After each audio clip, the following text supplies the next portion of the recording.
1계명은 예배 대상을 가르치는 계명입니다. 예배 대상이 누구냐, 네가 누구에게 예배해야 되느냐, 이걸 가르쳐 주시는 계명입니다. 이 계명은 우상 만들지 말라, 이 말씀은 바른 예배를 어떻게 드려야 되는지를 말씀하시고 있는 겁니다. 이제 3계명은 하나님의 이름을 망령되이 헛되게 부르지 말라, 이 말씀은 예배하는 사람의 마음가짐을 가르치는 계명입니다. 너희들이 어떻게 마음가짐을 가지고 예배할 거냐.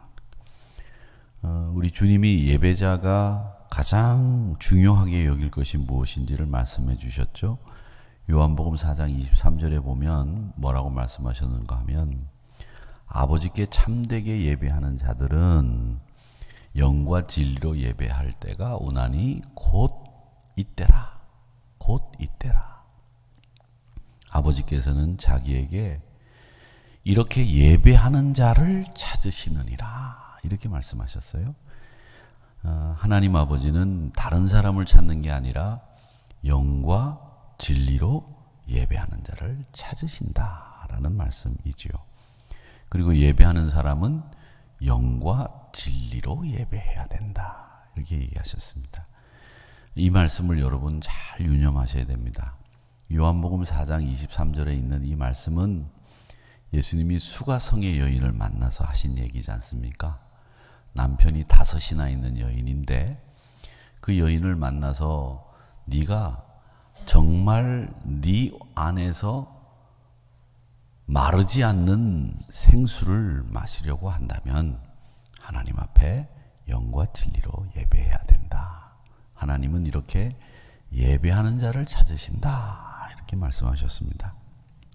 이 믿음의 사람들 중에서 예배하는 사람들은 영과 진리로 무장하고 예배 자리에 오셔야 됩니다. 여러분, 육적으로는 여러분들이 마스크를 잘 차고 오셔야 되고, 영적으로는 영과 진리로 잘 무장해서 하나님 앞에 예배를 드려야 됩니다. 이런 마음가짐이 필요한 이유는 왜냐? 왜 우리가 영과 진리로 예배해야 돼요? 이유는 하나님이 영이시기 때문에 그렇습니다. 하나님이 영이시기 때문에 우리가 영으로 하나님을 만나는 거죠. 하나님이 육이시면 육으로 만날 수밖에 없지 않겠습니까? 그런데 우리 하나님은 영이시기 때문에 우리가 영으로 만나야 된다라는 겁니다. 이 계명에서 제가 말씀드린 것처럼 하나님은 물질이 아니세요. 물질이 아니기 때문에 우리와 같은 얼굴, 우리와 같은 몸의 형체 가지고 계시지 않습니다. 하나님은 우리에게 다가오실 때 인격으로 다가오시는 거예요. 사랑, 자비, 그 다음에 은혜, 그리고 관심, 여러 가지 많은 하나님의 자비하심, 이런 인격으로 우리에게 다가오시기 때문에 하나님의 그 이름 안에는 하나님이 가지고 계신 인격이 담겨져 있어요.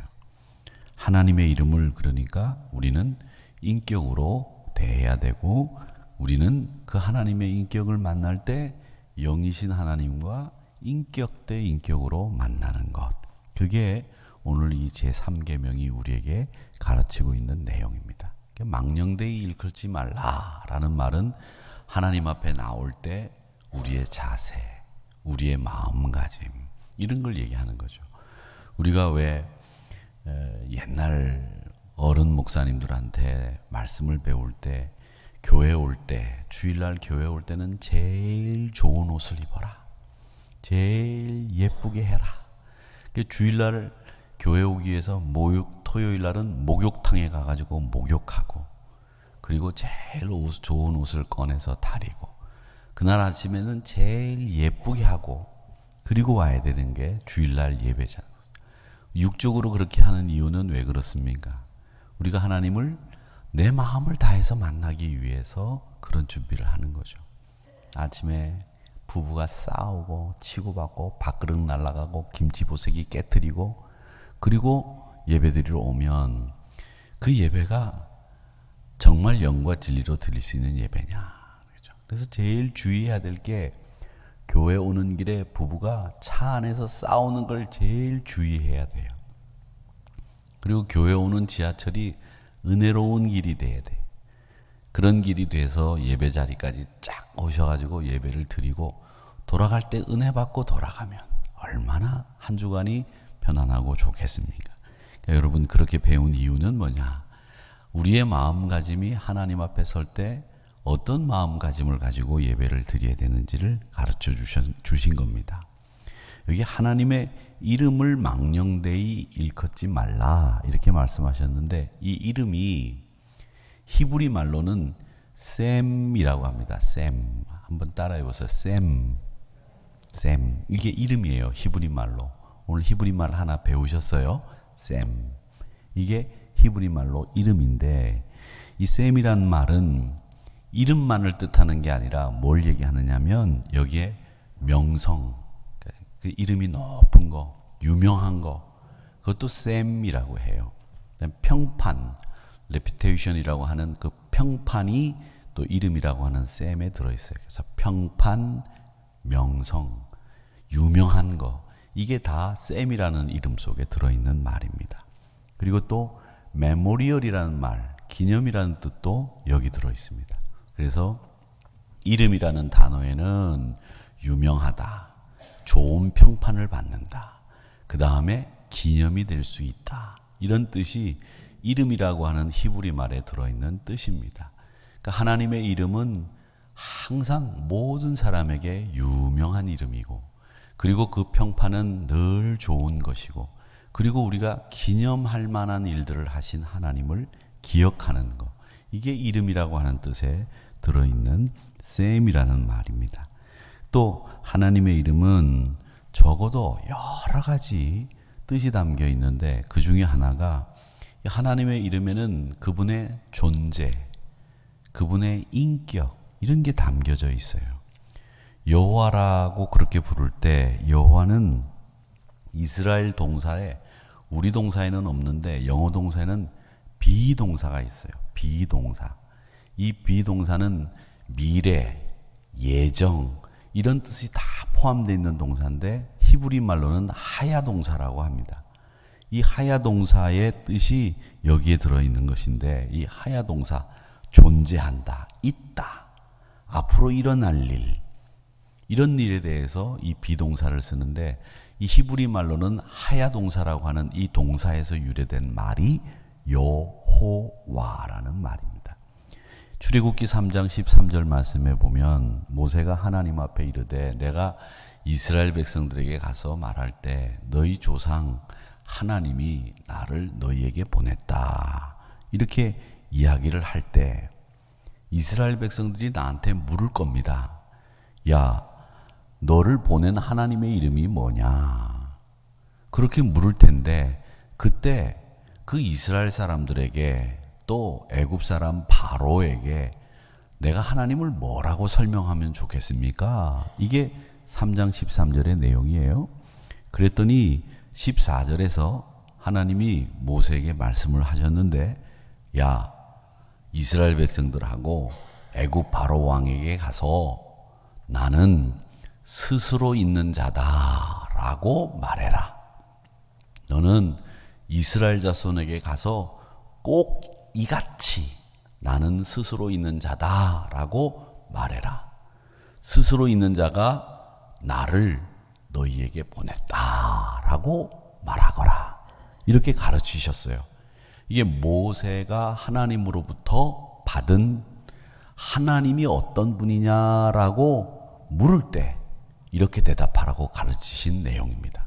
그래서 출애굽기 3장 13절과 14절의 내용은 하나님이 어떤 분이냐라고 묻는 분들에게 여러분들이 대답하실 때 나는 스스로 있는 자다, 그 사람이 나를 너희에게 보냈다라고 대답하거라 말씀하셨다는 겁니다. 우리 성경에는 이 하나님이라고 번역된 말을 이 히브리 말로는 엘로힘이라고 부릅니다. 엘로힘, 엘이란 말이 하나님이라고 하는 말을 얘기하는 건데 엘로힘이라고 부르는데, 이 엘로힘이라고 하는 하나님이라는 단어는 어떤 뜻을 얘기하냐면 능력자예요. 파워가 있는 능력자. 근데 이 여호와라고 하는 이 엘로힘이라고 하는 말은 이스라엘 사람들이 성경을 읽을 때 읽을 수가 없었어요. 읽었다가는 큰일 나는 줄 알았어요. 사실 큰일 나기도 했고. 그래서 이 엘로힘이라고 하는 말을, 여호와라는 말을 못 썼어요.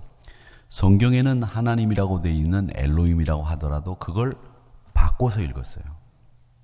왜? 우리가 아버님 성함이 뭡니까? 그러면은 아버님 이름이 윤영봉입니다. 이렇게 대답을 할 수가 없죠. 어떻게 대답합니까? 윤자, 영자, 봉자를 씁니다. 이렇게 대답하는 게 맞지요. 그렇죠? 그래서 저희 아버님 이름을 여러분들이 아셨습니다마는 그렇게 아버님을 얘기할 때, 어머님을 얘기할 때 존경을 표현하는 말로 쓸 때 무슨 자, 무슨 자, 무슨 자를 씁니다. 이렇게 얘기를 하듯이 하나님의 이름은 여호와, 엘로힘 못 읽었어요. 그 말을 바꿔서 읽었습니다. 그 말이 뭐냐면 아도나이라는 말을 썼습니다. 엘로힘이 나오면 아도나이로 읽었어요. 야훼라는 말이 나오면 아도나이로 바꿔서 읽었단 말이죠. 근데 그 아도나이라는 말은 뭐냐면 나의 주라는 뜻입니다. 나의 주, 아도나이. 그러니까 이 나의 주라는 말은 내 인생의 주인, 내 삶을 다 주장하는 분, 나를 다 가지고 계신 주인님, 이런 뜻이에요. 왜 아라비안 나이트에 보면 호리병에서 수리수리 마수리 후 하면 그 안에서 큰 거인 같은 친구가 호리병에서 쫙 나와가지고 하는 말이 주인님 이렇게 부르듯이 주인님이라고 바꿔서 불렀어요. 아도나이라고 하는 거죠. 그러니까 여러분도 하나님의 이름을 부를 때 이제는 하나님 대신에 나의 주라고 바꿔서 부를 필요는 없습니다만은 이 엘로힘이라고 하는 하나님이라고 하는 말이 나올 때마다 이스라엘 사람들이 아도나이로 바꿔서 불렀던 그 이유를 여러분들이 잘 아셔야 됩니다. 그래서 늘 하나님 부를 때마다 나의 인생의 주인이십니다. 내 삶을 다 관장하시는 분이십니다. 이런 마음을 담아서 하나님, 하나님, 여호와, 여호와 이렇게 불러야 된다는 것을 여러분 꼭 기억하시기를 바랍니다. 예수 그리스도라는 명칭도 그렇죠. 예수라는 말은 어떤 뜻이냐면 여호와는 나의 구원이십니다. 이런 뜻을 가지고 있는 말이에요. 여호와는 나의 구원이시다. 그러니까 우리의 구원자라는 뜻이죠. 그리스도라는 말은, 이 말은 물론 히라버, 그리스 말입니다만은 이 그리스도라는 말은 기름 부음을 받은 자라는 뜻입니다. 그러니까 예수는 나의 구원자라는 뜻을 가지고 있는 말이고, 그리스도라는 말은 기름 부음을 받은 자. 여러분 그냥 예수 그리스도 그렇게 얘기를 하시는데 이 뜻을 또 의외로 모르는 분들이 많이 계시는데 정확하게 알고 계셔야 됩니다. 예수는 나의 구원자라는 뜻이다. 그리스도는 기름 부음을 받은 자다라는 뜻이다. 이렇게 알고 계시면 되겠습니다. 그래서 이 말은 나의 구원이시다라는 말은 제사장 역할을 하시는 분이시다. 기름 부음을 받은 자라고 하는 이 말은 뭐냐면 예수님의 직분을 얘기하는 겁니다. 왜 직분을 얘기하는 거냐면 여러분 예전에 구약시대에 왕이나 제사장을 세울 때 뭘 부었습니까? 기름 부었잖아요. 그 기름 부음을 받은 자라는 말은 예수님이 어떤 직분을 가지고 계신 분이다라는 걸 표하는 말이에요. 그래서 예수님이 나의 구원이시다라는 말은 그분이 나에게 어떤 분이다라는 것을 이야기하는 것이고, 또 구원자라고 하는 뜻을 이야기하는 것이고, 그리스도라고 하는 말은 그분이 기름 부음을 받은 왕 같은 제사장. 그래서 하나님을 향해서 우리를 대신해서 죄를 사해달라고, 용서해달라고 구하시고 우리에게 축복의 통로를 열어주시는 분이 바로 그리스도, 기름을 부은 자라고 하는 우리 예수님이 하시는 일이다. 이렇게 기억을 하시면 되겠습니다. 정리가 되시죠?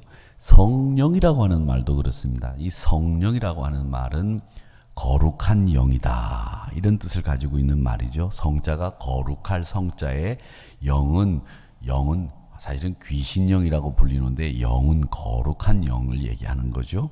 하나님의 거룩함을 드러내는 말이 성령이라는 말입니다. 그래서 하나님의 이름에는 그분의 성품, 그분의 능력, 그분이 어떤 분이다라는 것이 다 그 안에 들어있다는 거죠. 하나님의 이름 안에. 나중에 이 하나님의 이름에 대해서 여호와 라파, 여호와 이레, 여호와 니시, 이 하나님의 이름에 대해서 제가 또 시리즈로 설교할 때가 있을 텐데 그때 또 이름에 대해서 말씀을 드리겠습니다만은, 오늘은 하나님이라고 하는 이름이 가지고 있는 뜻이 뭐냐? 그분은 엘로힘, 능력자라는 뜻이다. 그리고 여호와라는 말은 아도나이로 바꿔서 나의 주인, 내 삶을 주장하는 분이라고 이스라엘 사람들은 읽었다. 그러니까 하나님이라고 부를 때는 여러분, 우리의 능력자이십니다. 우리의 삶의 주인이십니다. 이런 마음 가지고 성경을 읽을 때 하나님을 읽으시기를 바랍니다. 또 예수 그리스도라고 할 때 그분은 기름 부음을 받은 자이고 나의 구원이신 분이시다라는 뜻으로 예수 그리스도라고 읽으셔야 되고, 성령은 거룩한 영이시기 때문에 하나님이 얼마나 거룩한지를 드러내는 뜻이 이 성령 안에 들어있다, 이렇게 부르시면 되겠습니다. 우리가 어떤 사람의 이름을 부를 때는 그 사람의 외형적인 이야기만 하는 게 아니라 그 사람의 살아온 내력이 그 안에 다 들어있어요.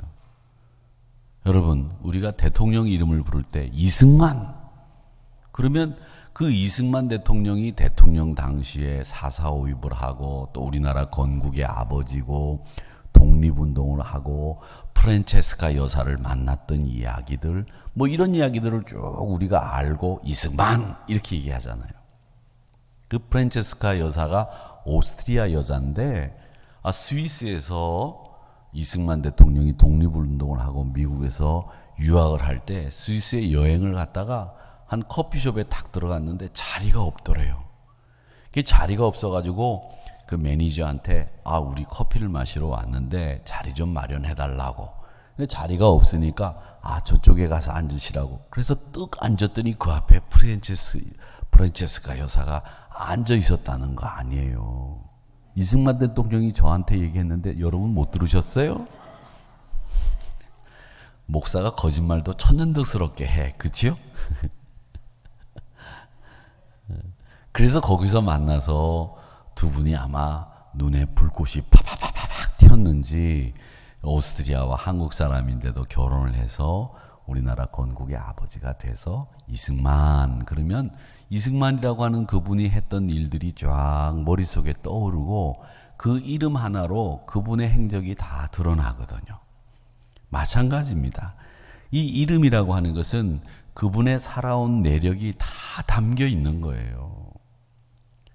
이명재 목사님, 백장은 목사님, 그러면 그분의 목회 행적들이 다 우리 가슴 속에 남아 있잖아요. 나중에 여러분들도 신앙생활 끝나고 하나님 나라 가시고 난 뒤에 이 자리는 최기순 권사님이 앉아 계신 자리, 조숙자 권사님이 앉아 계신 자리였고 이 자리는 최종호 권사님이 앉으셔서 기도하는 자리였는데, 이런 이야기들이 쭉 나오고 사람들의 입에 회자될 거예요. 그래서 제가 권사님들은 전설이 되십시오라는 말씀을 드리는 겁니다. 전설은 전설의 고향에 나오는 머리 앞으로 헤치고 입에 칼 물고 하얀 소복 입고 내 다리 내놔라, 내 다리 내놔라, 이게 전설의 고향이 전설이 아니에요. 여러분들이 이 자리에 앉아서 기도하시고 여러분들이 이 자리에 앉아서 예배 드리면서 하나님 앞에 우리 한우리 교회와 성도들을 위해서 기도하셨던 그 모습이 전설이 되셔야 돼요. 여러분들이 헌신하셨던 그 자리가 전설이 되셔야 됩니다. 그래서 저는 우리 권사님들은 전설이 되시고 우리 장로님들은 성도들의 존경과 사랑을 받는 장로님들이 되셔야 되고 집사님들은 열심히 봉사하는 집사님들이 되셔야 되고 목사는 다른 건 몰라도 성도들을 무진장 사랑하는 목사가 되어야 되고 이게 제 목회의 가장 중요한 원칙이라고 생각을 합니다. 다른 건 잘 못해도 돼요. 그런데 목사가 성도를 사랑하면 그만이잖아요. 사랑하는 게 중요한 거예요. 장로님들은 존경받으셔야 되고 권사님들은 전설이 되셔야 되고 집사님들은 열심히 뛰어야 되는 그런 교회가 복된 교회라고 생각을 합니다. 그래서 그분들의 이름을 탁 들으면 와, 그분 참 이렇게 돼야 되는 거예요. 그분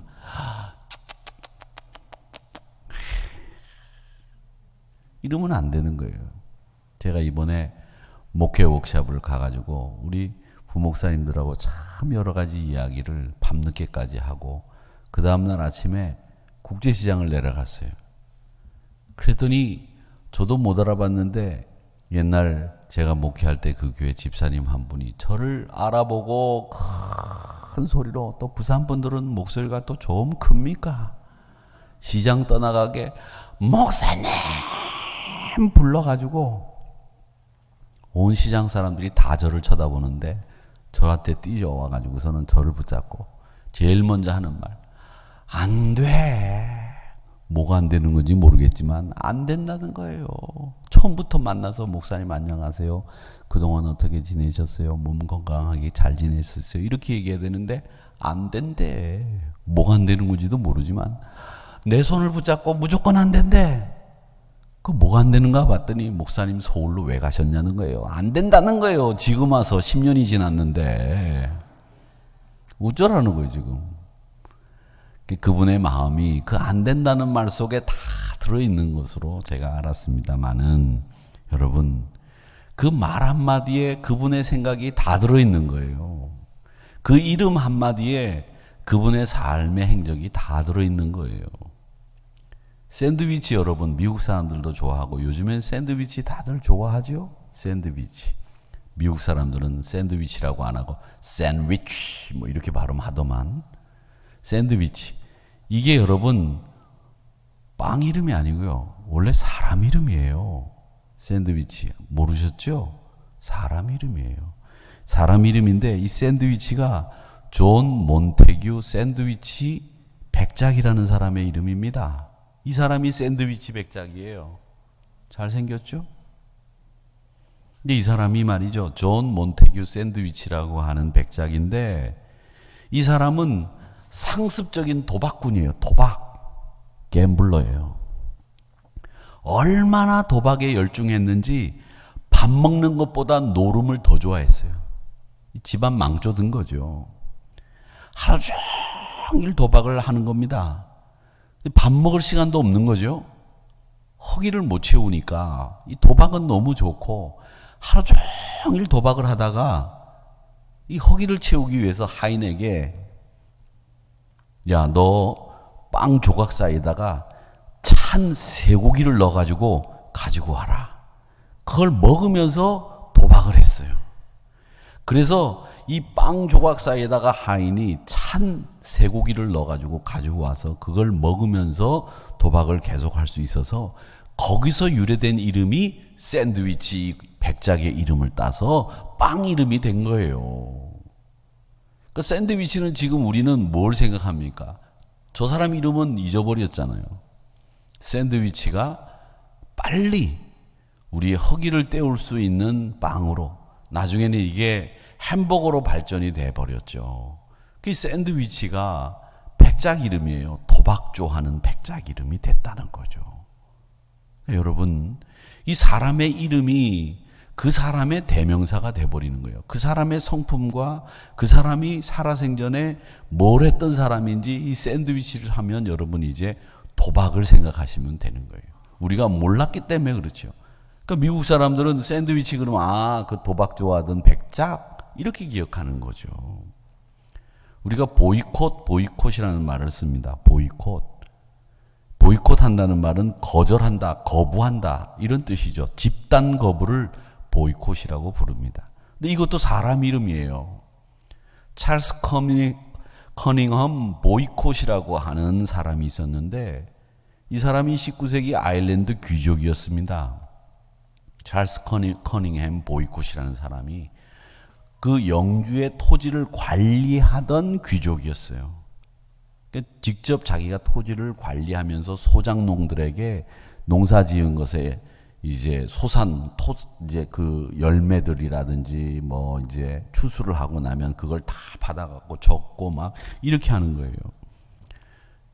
근데 1879년에 이 보이콧이라고 하는 이 귀족이 토지를 관리하다가 소작료를 제대로 못 내는 그 소작인들을 쫓아내려고 한 거예요. 야, 너희들 이제 소작료도 못 내니까 우리 땅에서 나가서 딴 데 가서 농사 져라. 그러니까 이 사람들은 여기서 나가면 죽게 생겼는데 어떻게 합니까? 그래서 이 소작하는 사람들이 도리어 보이콧을 위해서 보이콧을 한 거예요. 이 보이콧을 한 것이 뭔데 보이콧 식구들한테는 동네 사람들 전체가 음식을 안 팔았어요. 마트도 못 가게 한 거죠. 마트에서 식료품도 못 사게 하고 소작농들도 농사를 안 짓고 우편 배달부는 보이콧이라고 하는 그 귀족에게 가는 편지 배달 안 하고 그래가지고 보이콧 집안에 있는 모든 사람들이 식료품을 어디서 사왔느냐 영국 본토에 가서 사온 거예요. 아일랜드에서 배로. 얼마나 돈이 많이 들었겠어요. 왜? 소작농과 관련된 사람들이 다 자기네 집안에다가는 물건을 안 팔고 편지도 배달 안 해주고 다 농사도 안 짓고 그래가지고 이 사람이 결국 아일랜드에서 살지를 못해가지고 영국으로 자기가 도망을 갔어요. 거기서 서포크라고 하는 데에서 죽고 말았습니다. 이게 보이콧이라고 하는 귀족이 당한 일이었어요. 그 다음부터 집단으로 거부하고 집단으로 반발하는 이런 일을 그 사람 이름을 따서 보이콧이라고 부르게 된 거예요. 그러니까 난 보이콧한다 말이지. 집단으로 난 그거 거부한다. 이런 말로 사용되고 있다는 거죠. 그러니까 이름 안에 그 사람의 역사가 담겨져 있는 거예요.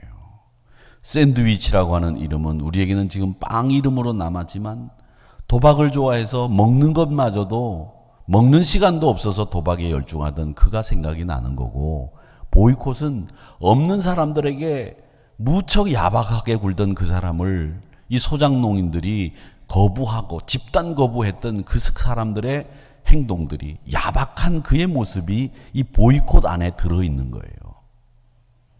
그렇듯이 하나님의 이름 안에도 하나님의 행적과 하나님의 역사와 하나님의 능력이 담겨져 있는데 그 하나님의 어떤 행적과 어떤 일하심이 담겨져 있느냐. 먼저는 하나님 그러면 이 우주를 창조하신 하나님. 이 창조의 역사가 이 하나님의 이름이라고 하는 그 속에 담겨져 있는 거예요. 그리고 하나님 그러면 또 그 하나님의 이름 안에는 섭리의 역사, 즉 지금도 우리의 주인이 되셔서 우주 만물의 질서를 그분의 뜻대로 운행하시는 그 섭리의 역사가 그 안에 담겨져 있는 거예요. 그래서 창조의 역사와 섭리의 역사가 담겨 있고 그리고 하나 더 하나님의 이름 그러면 우리를 구원하신 분이라고 하는 구원의 일하심이 담겨져 있어요. 그러니까 하나님이라고 하는 그 이름 안에는 이 우주를 창조하신 하나님의 일하심, 지금도 우리를 다스리시면서 우주 만물을 운행하시는 그분의 섭리의 일하심, 섭리, 그리고 우리를 구원해 주셔서 우리를 하나님 백성 삼아 주신 구원의 일하심, 창조, 섭리, 구원, 이 역사가 하나님이라고 하는 이름 안에 담겨져 있는 거예요. 창조의 역사가 담겨 있습니다. 지금도 우리를 다스리는 섭리의 역사가 담겨 있습니다. 지금도 우리를 구원하시는 구원의 역사가 담겨 있습니다. 그래서 하나님의 이름 안에는 창조와 섭리와 구원의 역사가 담겨져 있습니다. 이렇게 말할 수 있는 거죠. 사랑하는 성도 여러분, 이렇게 하나님께서는 그 이름을 통해서 우리에게 내가 너를 창조했다.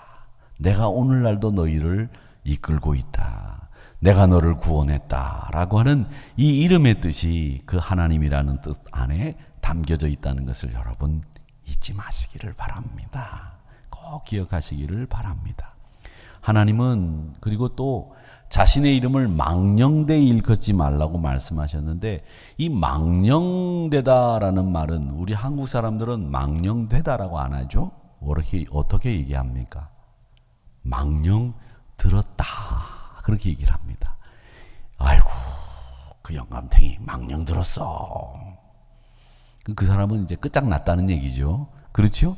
이 망령되게라는 말이, 망령 들었다는 말이 무슨 말이냐면 정신이 흐릿해가지고 정상적인 행동이나 정상적인 말을 안 하는 걸 망령 들었다, 그렇게 얘기를 합니다. 근데 요즘에는 이제 의학이 발달해서 이게 기억력이 감퇴된 건지, 이게 치매가 온 건지, 이런 구분들을 잘 하게 됐잖아요. 우리 보통 사람들도 이게 치매인지 망령된 건지, 즉 치매인지 기억력 감퇴인지 잘 구별하게 됐잖아요. 예를 들자면 이 리모컨을 어디다 둔지는 몰라. 그래가지고 찾아보니까 냉장고 안에 들어있어. 그래가지고 냉장고를 열었더니 리모컨이 냉장고 안에 들어있어서 그걸 찾았다. 그러면 그건 기억력이 감퇴된 거예요. 그런데 냉장고를 열었는데 리모컨이 있는데 그걸 꺼내가지고 핸드폰인 줄 알고 전화를 걸면 치매가 온 거예요. 그렇죠? 여러분. 그러니까 치매와 기억력 감퇴는 여러분 구분을 하셔야 되는데, 대부분 연세가 드시면 기억력이 감퇴해요. 사람 이름도 잘 생각이 안 나고요. 저도 이렇게 설교를 하면서 제가 기억력이 꽤 좋은 편이라 다 머릿속에 기억나는데 가끔 딱딱 끊어질 때가 있어요. 아하, 이게 어르신들 앞에서 할 말은 아니지만 죄송합니다마는, 이 연세 드신 분들의 마음을 조금 이젠 이해하겠어요. 연세 드신 분들 이야기하다 말고 갑자기 그 사람 이름이 뭐더라 막 이러시는 거를 저는 예전에는 이해를 못했는데 이제는 제가 이해하게 되더라고요. 그러니까 나이가 들어야 철이 드는 거예요. 그러니까 여러분, 이런 것들을 다 우리가 구분하게 되는데, 하나님께서는 우리 삶 속에서 일어나는 모든 일들을 다 지켜보시면서 하나님의 이름을 어떻게 사용하시는지 굉장히 아끼고 존중해 주셨습니다. 그렇기 때문에 여러분, 존중하신 자신의 이름을 우리는 봐야 되는데, 하나님은 언제 자신의 이름을 강조했느냐? 백성들과 언약을 맺을 때 하나님의 이름을 굉장히 강조하셨어요. 출애굽기 3장 15절의 말씀에 보면 언약을 맺습니다. 모세에게 이르되 너는 너희 조상들 그리고 너희 자손들에게 얘기해라. 내가 누구인지 얘기를 해라. 아브라함의 하나님, 이삭의 하나님, 야곱의 하나님. 그 하나님이 너희에게 나를 보냈다고 할 것이고 나의 영원한 이름 대대로 기억할 나의 칭호가 하나님이라고 하는 것을 일러주어라. 이렇게 얘기하시면서 백성들과 언약을 맺을 때 하나님은 자신의 이름을 굉장히 존중하시면서 강조하셨다는 겁니다. 민수기 15장 41절 한 절만 더 볼까요? 뭐라고 되어 있냐면 나는 여호와 너의 하나님이라. 나는 너희의 하나님이 되려고, 너희 하나님이 되려고 너희를 애굽 땅에서 인도해 내었느니라. 참 이 하나님이 겸손하게 자신을 표현하셨죠. 하나님이 애굽 땅에서 인도내지 않으면 이스라엘 하나님이 안 되셔요? 아니죠. 하나님은 하나님이에요. 애굽 땅에서 인도해내든 인도해내지 않든 하나님은 하나님인데, 내가 너희를 애굽 땅에서 인도해낸 이유가 뭔지 알아? 내가 너희 하나님이 되려고 애굽 땅에서 너를 이끌어냈어. 나는 여호와 너희 하나님이야. 이걸 얘기하셨어요. 그 백성들에게 내가 너희의 하나님이 됐다고 하는 사실을 분명하게 언약을 맺으면서 말씀하셨다는 거죠. 여러분과 언약을 맺을 때도 마찬가지입니다. 야, 내가 너를 축복하고 또 축복할 거다. 내가 축복의 잔에 축복을 부어줄 때 흘러 넘치도록 부어주겠다. 내가 너희의 하나님이 됨이라. 이렇게 말씀하시면서 하나님은 언약을 맺을 때 그 하나님의 이름을 말씀하셨다는 것을 알 수 있습니다. 또 하나님은 능력과 당신의 명예를 강조하실 때 이 하나님이라는 이름을 강조하셨는데 출애굽기 9장 16절 말씀해 보니까 내가 너를 세웠음은 내가 너를 왜 세웠느냐? 모세, 내가 너를 너 왜 세웠는지 알아? 나의 능력을 너에게 보이고 내 이름이 온 천하에 전파되게 하려고 내가 너를 세웠고 내 이름을 너에게 가르쳐 준 거야. 이렇게 말씀하시면서 하나님의 명예, 하나님의 능력 이걸 강조하실 때 그 하나님의 이름을 사용하셨다는 겁니다. 이사야서 43장 15절 말씀에 보면 나는 여호와 너희의 거룩한 이요 너희의 거룩한 이요 이스라엘의 창조자 너희의 왕 그게 바로 나다 이렇게 말씀하셨습니다. 우리 하나님은 우리를 창조하신 분이고 우리의 왕이시고 우리의 거룩한 분이라고 하는 것을 말씀하신 거예요. 여러분 하나님의 명예를 강조하실 때 이 하나님이라고 하는 이름을 쓰셨다라는 것을 알 수 있습니다.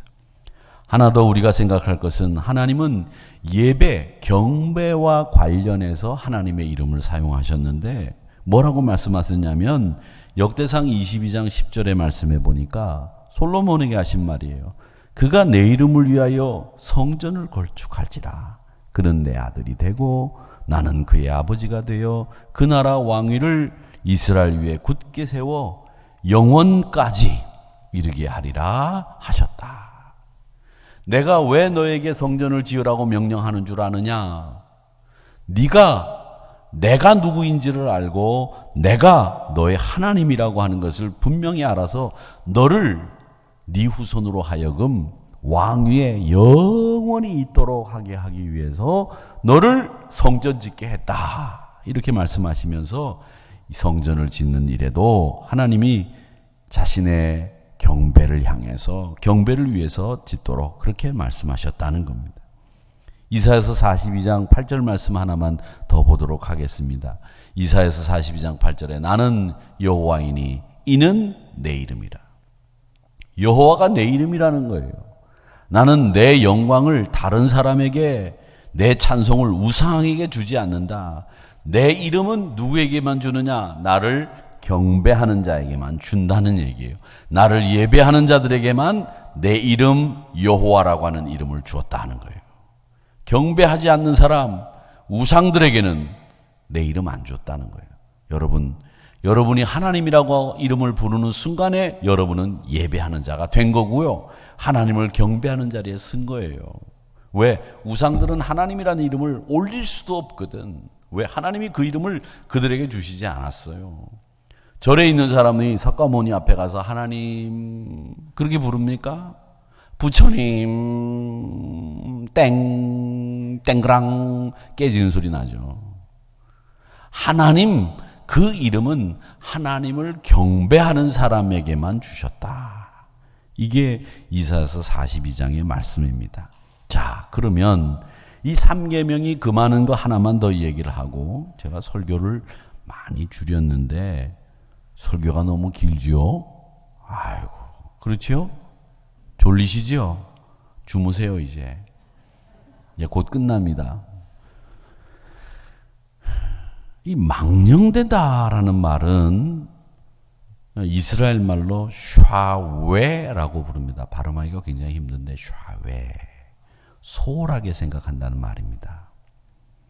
여러분 영어로는 in vain이라고 해서 이 vain이라는 단어가 V-A-I-N인데 이 vain이라는 말은 허풍 떨다.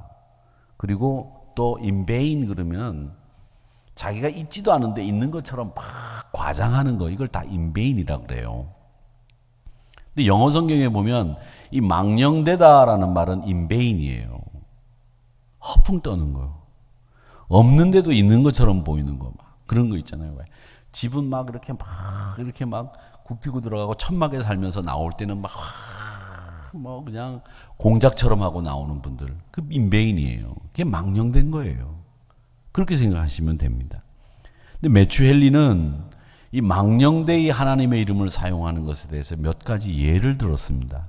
이 매튜 헨리는 영국의 유명한 주석가인데 망령되이 하나님의 이름을 사용하는 것에 대한 예를 제일 먼저 주석에 달아놓으신 분이 매튜 헨리인데, 이분이 뭐라고 그랬느냐면 망령되이 일컫는다는 말의 제일 큰 특징은 뭐냐면, 여러분, 위선적인 사용이에요. 위선적인 사용. 하나님을 경외하지도 않으면서 하나님의 섭리를 믿지도 않으면서 하나님의 이름을 빙자하는 거죠. 마음은 딴 데가 있으면서 겉으로 하나님을 굉장히 사랑하는 척하는 이 위선적인 거, 이게 망령되이 사용하는 거예요. 자기 뜻이면서 하나님의 뜻이냐, 하나님이 내가 기도하니까 그렇게 말씀하셨어, 그래서 다른 사람 말도 못 꺼내게 이렇게 만드는 거 망령되이 일컫는 거예요. 하나님의 뜻이라고 함부로 얘기하지 마세요. 하나님의 뜻이라고 함부로 얘기하는 분들이 계세요. 나는 아닌데 제가 하나님의 뜻이라고 함부로 얘기하는 거, 그거 안 된다 그랬잖아요. 그 망령되이 일컫는 거예요. 제가 하나님의 뜻에 관련돼서 얘기 드린 적이 있잖아요. 제가 총각전도사 때 금요일 날 불때로 먼저 들어갔더니 거기서 기도하고 있던 여자 청년 아가씨 하나가 제가 들어오는 걸 보더니 턱 돌아서 가지고서는 나를 탁 보고 난데 그 다음날 만나자 그래가지고 만나기 싫은데 만나러 갔더니 자기가 사실은 거기서 배우자를 놓고 기도하고 있는데 윤창룡 전도사가 떡 들어와가지고 하나님의 응답이라고 생각했다고 망령되이 일컫는 거죠. 그 아가씨가 윤창룡 전도사하고 결혼했어요? 못했어요? 못했지. 그래서 그 아가씨가 저 뒤에 앉아 있었겠지. 망령되이 일컫는 거예요. 하나님의 뜻이라고 함부로 얘기하지 마세요. 다른 하나님의 뜻이라면 나도 그 마음이 기쁘고 그 사람도 마음이 기쁘고 온 사람들이 공감하는 게 하나님의 뜻이에요. 사람들에게 하나님의 뜻이라면 하나님의 뜻의 마음에 맞게 다 사람들이 그렇게 뜻에 따르도록 이렇게 함께 모으게 공유할 수 있도록 만드는 거죠. 그게 하나님의 뜻이에요. 근데 이런 걸 위선적으로 사용한다는 거죠. 이사야서 29장의 말씀에 보면 백성이 입으로는 나를 가까이 하고 입술로는 나를 공경하는데 그들의 마음이 내게서 멀리 떠나 있다. 나를 경외함은 사람의 계명으로 가르침을 받았을 뿐이라. 사람의 계명으로 받은 것처럼 나를 따르고 정말 마음은 내게서 멀리 떠나 있다는 거예요. 이게 위선적인 사용, 하나님의 이름을 망령되이 쓰는 거예요. 하나님의 말씀대로 살지 않으면서 하나님을 거론하는 신자들이죠. 기도할 때는 자기가 그렇게 기도해요. 하나님, 예배 때마다 하나님을 경외하고 하나님을 사랑하게 도와주세요. 그리고 자기는 예배 안 와. 그 기도가 하나님의 이름을 망령되이 일컫는 기도예요. 자기가 하지도 못하면서 자기가 그 기도를 하는 거예요. 대표 기도로 말이죠. 그래서 대표 기도를 할 땐 조심하고 또 조심해야 돼요. 둘째로 이 망령되이 일컫는 것은 하나님과 약속한 것을 위반하는 거죠. 하나님 앞에서, 목사 앞에서 약속한 거 하나님 앞에서 약속한 거고, 교회 앞에서 약속한 건 하나님 앞에서 약속한 거예요. 헌금의 약속이든 충성의 약속이든 무슨 약속이든 하나님 앞에 한 건데 그걸 밥 먹듯이, 식은 죽 먹듯이 그렇게 어겨요. 하나님, 제가 말이죠, 뭐 하겠습니다, 충성하겠습니다. 그리고는 새카맣게 잊어버리고 자기 마음대로 사는 거. 전도서 5장 2절의 말씀에 보면 너는 하나님 앞에서 함부로 입을 열지 말고, 이 함부로 입을 열지 말라는 말은 함부로 약속하지 말라는 거예요. 급한 마음으로 말을 내지 마라. 급한 마음에 말이지, 내가 이 자리에서 이렇게 하면 사람들이 나를 인정해 줄 거라고 생각하고 막 급한 마음에 약속을 막 남발하는 거죠. 하나님은 하늘에 계시고 너는 땅에 있음이라. 이 무슨 말이에요? 하나님의 뜻과 네 뜻이 달라. 그런데 네 뜻이 하나님이 뜻인 양 그렇게 말하지 말라는 거예요. 하나님은 하늘에 계시고 너는 땅에 있어. 왜 함부로 입을 열어가지고 급한 마음에 말을 내느냐. 그러니까 말을 적게 하고, 걱정이 많으면 꿈이 생기고, 말이 많으면 우매한 자의 소리가 나온다. 네가 하나님 앞에 서원했거든. 갚기를 더디하지 말라. 하나님 앞에 서원한 게 있으면, 약속한 게 있으면 바로 시행해라 하는 거죠. 우리 교회에 정모 권사님이 계신데, 제가 오고 난 뒤에 얼마 안 돼서 저 아랫역으로 이사를 가셨어요. 근데 몇 년 전에 저를 찾아오셨어요. 왜 찾아오셨냐 봤더니 우리 교회를 건축할 때 아들 이름으로 헌금을 약속했대요. 5천만 원을. 근데 아직까지 그걸 못했는데, 그게 당신이 아랫역으로 내려가면서 하누리교회 그 헌금 못한 게 마음에 내쳐 걸리는데, 마침 땅이 하나 생겼어요. 그 땅을 계산해 보니까 한 그 정도 되는 땅값이에요. 5천만 원 정도. 하나님 잘 됐습니다. 내가 이 약속을 지킬 때가 온 것 같습니다. 그 땅 문서를 가지고 오셔서 교회에 드리고 가셨어요. 여러분, 이게 바른 신앙이에요. 하나님 앞에 약속했으면 내가 죽을 때까지 그 약속을 잊지 않고 지켜내야 되겠다. 내가 지금 형편은 이렇지만 약속한 것이 있으면, 여러분 지금 신앙생활을 시작해서 지금까지 오시면서 하나님 앞에 약속한 것 중에 이행하지 않은 거 있으면 다 생각해내서 그 이행하세요. 그렇게 이행하지 못하면 그건 하나님 망령되이 일컫는 거예요. 5절 말씀에 보면 서원하고 갚지 아니하는 것보다 서원하지 않는 것이 낫다. 함부로 서원하지 마세요. 함부로 하나님 앞에 약속하지 마시라고요. 네 입으로 육체에 범죄하게 되는 것이고, 사자 앞에서 네가 서원한 것이 실수라고 말하지 마라. 목사 앞에 와서 네가 말한 거, 아이고 목사님 거 실수였습니다, 이렇게 말하지 말라는 거예요. 네 목소리가 하나님이 진노하시고 네 손으로 한 것을 멸하시게 한다. 목사 앞에서 한 것도, 사자 앞에서 얘기한 것도 그거 하나님이 다 들으신다는 거예요. 그러니까 서원한 것은 여러분 이행하셔야 됩니다. 연초에든 여러분 신앙생활 시작하셨을 때 약속하신 거 그거 잊어버리지 마세요. 하나님이 그건 하나도 잊지 않고 만홀히 여기지 않습니다. 그래서 마태복음 5장 34절에 보면 네가 도무지 맹세하지 마라. 하늘로도 하지 말고 하나님의 이름으로도 맹세하지 마라는 거죠. 약속한 것이 있으면 그거 지켜라. 그리고 하나 더 마지막으로, 이 하나님의 이름을 망령되이 일컫는 것 중에 하나가 뭐냐면 경솔하게 아무 의미 없이 하나님의 이름을 부르지 말라는 거예요. 미국 사람들을 제가 처음 어릴 때 미국 방송을 보니까 미국 사람들이 그러는 거예요. 오 마이 갓, 오 마이 갓 그래요. 그리고 또 어떨 땐 Jesus Christ 막 그러더라고. 그래서 저는 어릴 때 그 말을, 우리는 어릴 때 미국 방송이 AFKN이라고 하는 미군 방송밖에 없었잖아요. 그거 보면서 영어 공부하느라고 말이죠. 막 책 사가지고 미국 뉴스 듣는 법 이런 거 막 배우고 막 따라 샬라샬라 안 돼. 막 또 샬라샬라 하고 막 그랬거든요. 근데 거기 드라마 보면 오 마이 갓 뭐 이렇게 하고 말이죠. 지저스 크라이스트. 이래서 저는 그 사람들이 믿음이 좋은 줄 알았어요. 역시 뭐 청교도들이 건너가서 세운 나라니까 다르네. 그랬더니 그게 지저스 크라이스트가 그 사람들 쓰는 게 오 마이 갓, 갓댐 욕이더라고.